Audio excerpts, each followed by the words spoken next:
Setelah mendengarkan semua perkataan Faris, Faza terdiam sejenak. Faris kembali berkata, "Itu jika kamu mau, tetapi jika tidak, kita tetap tinggal di sini." Faza kemudian berkata, "Sebenarnya aku ingin sekali pindah, tapi jika kita harus tinggal di sawah, aku tidak dapat membayangkan hidup di tempat seperti itu.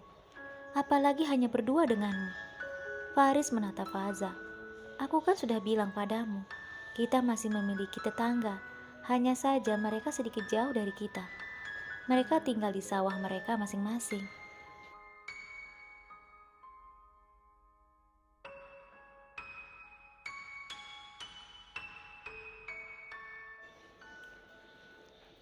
Faza menatap Haris. "Hal itulah yang membuatku merasa takut. Bagaimana jika tiba-tiba saja kamu melakukan sesuatu padaku? Bagaimana caranya aku meminta tolong?" Mendengar perkataan Faza, Faris mengerutkan keningnya sambil menatap Faza tajam. "Melakukan sesuatu padamu? Apa maksudmu?" "Aku tidak mungkin menyakitimu." Faza pun menatap Faris. "Bagaimana jika kamu memaksaku untuk melakukan sesuatu yang tidak kuinginkan?"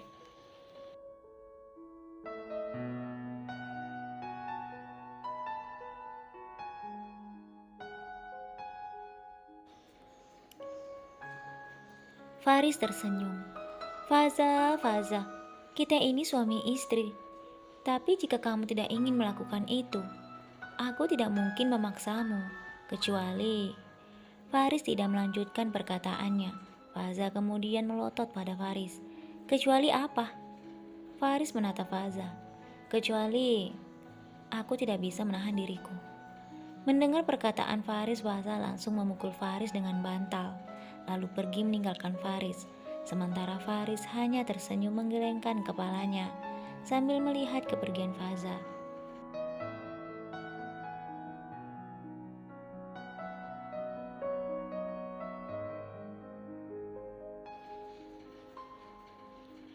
Saat Faza kembali masuk ke kamar, Faris berkata kepada Faza yang saat itu menyisir rambutnya di depan cermin, "Seharusnya kamu tidak perlu takut padaku. Yang seharusnya kamu takutkan adalah orang lain, ataupun hal-hal yang masuk akal. Jika orang-orang mendengar kamu takut pada suamimu sendiri, mereka akan mentertawakanmu." Faza tidak menghiraukan perkataan Faris. Setelah menyisir rambutnya, Faza mengoleskan lotion anti nyamuk pada seluruh tubuhnya.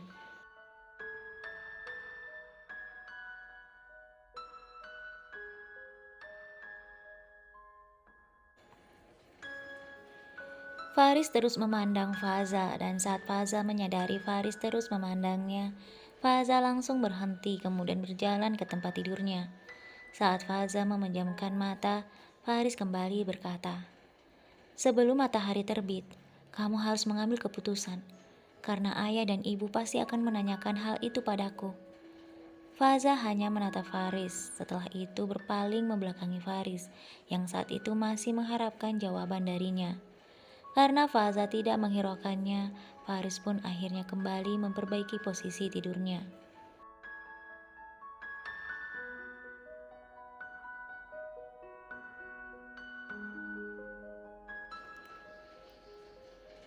Keesokan harinya ketika Faza bangun, Faza terlihat sibuk mencari sesuatu di tempat tidur. "Kemana ikat rambutku? Aku tidak mungkin keluar dengan mengurai rambutku seperti ini." Faza terus mencari ikat rambutnya di bawah bantalnya, di sekitar tempat tidur, sampai akhirnya dia tertuju pada Faris yang masih tidur dengan lelap. "Jangan-jangan ikat rambutku di dekat orang itu lagi," batin Faza. Faza pun berniat untuk mencari ikat rambutnya di sekitar Faris.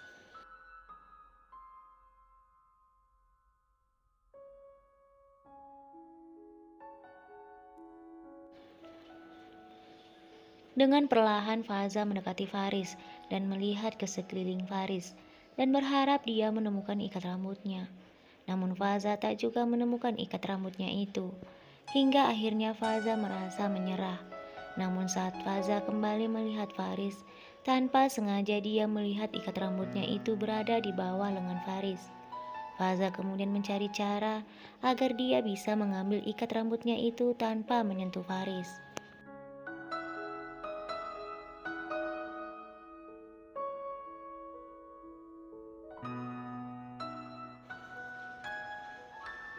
Dengan perlahan Faza mendekati Faris sambil melihat wajah Faris yang begitu tampan. Walaupun dia tinggal di desa, dia tampan juga. Kulitnya pun putih bersih, batin Faza. Kini Faza berada begitu dekat dengan Faris. Dengan perlahan, Faza mencoba untuk mengambil ikat rambutnya. Namun baru saja tangan Faza menyentuh ikat rambut itu, Faris dengan cepat memeluknya. Hal itu membuat Faza berteriak membuat Faris terbangun.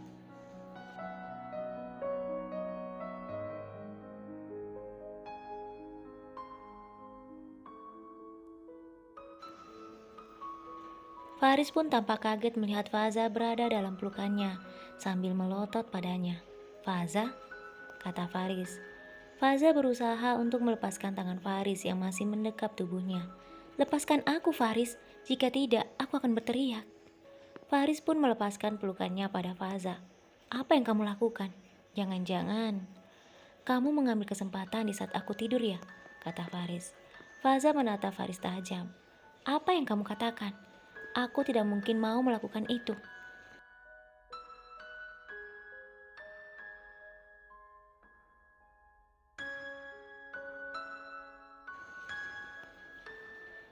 Faris kembali bertanya, "Lalu untuk apa kamu diam-diam mendekatiku, Faza? Pasti kamu ingin menciumku kan?" "Oh, aku tahu. Pasti kamu sering melihat film. Ketika kekasihnya tidur, lalu diam-diam si perempuan mencium bibir kekasihnya itu. Dan kamu ingin melakukannya itu pada aku kan?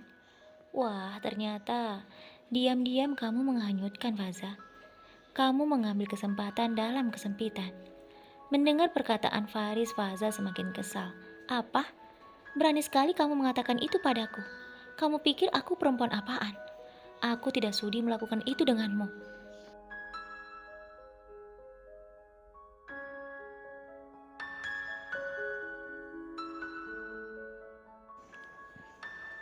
Faza kemudian menarik ikat rambutnya yang saat itu masih berada di dekat Faris.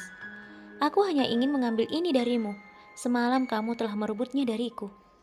Faris tampak kaget melihat Faza memegang ikat rambutnya dan menuduhnya telah merebut ikat rambutnya. "Untuk apa aku mengambil ikat rambutmu? Apa gunanya untukku?" Faza kemudian berdiri. "Aku tidak tahu kamu mengambilnya untuk apa. Yang jelas, ikat rambutku ini berada di dekatmu. Sudahlah, percuma berdebat denganmu. Lebih baik aku keluar saja."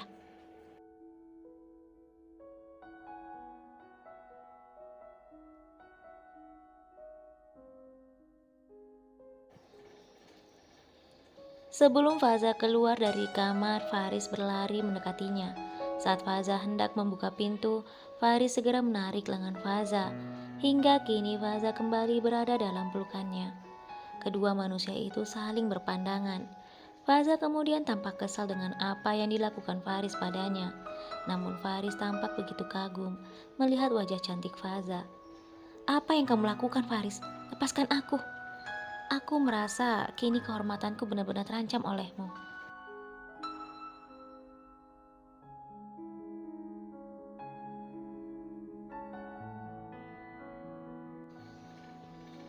Ketika Faza hendak melepaskan tangan Faris yang memegang kuat lengannya, Faris berkata, "Sebelum kamu keluar, katakan padaku, apa keputusanmu tentang pembicaraan kita semalam?" Faza mengerutkan keningnya. "Pembicaraan yang mana?" Tangan kanan Faris masih menggenggam erat lengan Faza, sementara tangan kirinya merangkul pinggang Faza. "Pembicaraan yang semalam tentang rumah yang akan kita tempati." Faza mendorong tubuh Faris lalu berkata, "Aku akan memberitahumu setelah aku mandi." Setelah itu Faza keluar.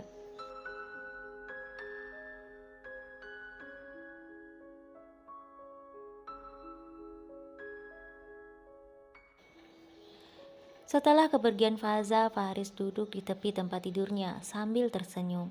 Tidak lama kemudian, Faza kembali masuk ke kamar, masih dalam keadaan hanya memakai handuk. Faza kemudian berjalan menuju lemari pakaian. Di saat itu, Faris pun sedang sibuk entah mencari sesuatu di dalam lemari tersebut. "Minggir, aku mau mengambil baju," kata Faza kesal. "Ambil saja, tidak ada yang melarangmu." Faza terlihat semakin kesal dengan Faris. "Bagaimana aku bisa mengambil baju kalau kamu berdiri di situ?"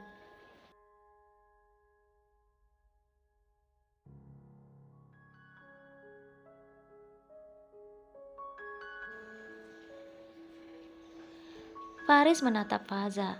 "Lemari ini sangat besar. Bajumu berada di sana, sementara aku berdiri di sini. Kamu bisa mengambil baju di sebelah sana." Faza membuang muka. "Tetap saja tidak bisa. Kamu harus pergi menjauh dari lemari itu. Baru aku bisa mengambil bajuku." Mendengar perkataan Faza, kini Faris yang terlihat kesal. "Kenapa kamu begitu membenciku, Faza? Apa salahku padamu? Apakah karena aku menikahimu?" Dengar Faza, jangan salahkan siapapun jika suatu saat nanti kamu tidak bisa hidup tanpa aku.